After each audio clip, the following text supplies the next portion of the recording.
As we mentioned earlier, President Biden has been urging Israel to do more to protect Palestinian civilians caught in the crossfire in its war with Hamas.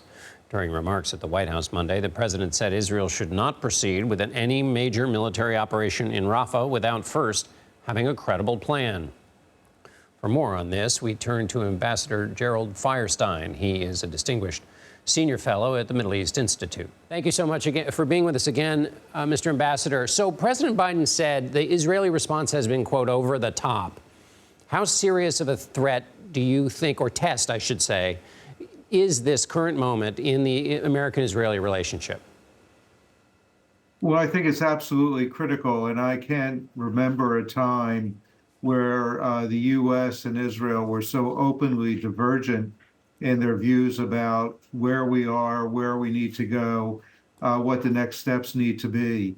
And I think that this is something that's been underway. It's been trending this way for some time now, with the administration getting more and more frustrated by what they see as Benjamin Netanyahu's resistance to U.S. interests, U.S. guidance, and what we believe are the critical issues here.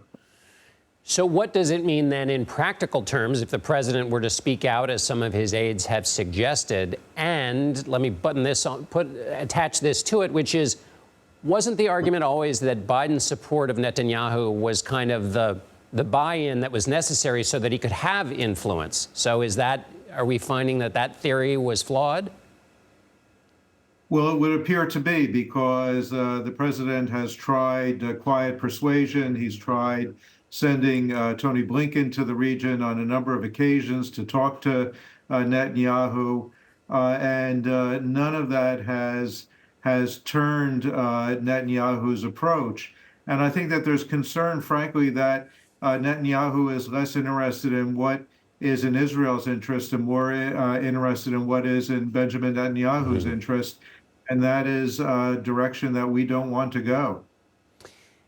This struck me. Egypt is threatening to suspend its 45-year-old peace treaty with Israel if Israeli troops are sent into this densely populated area.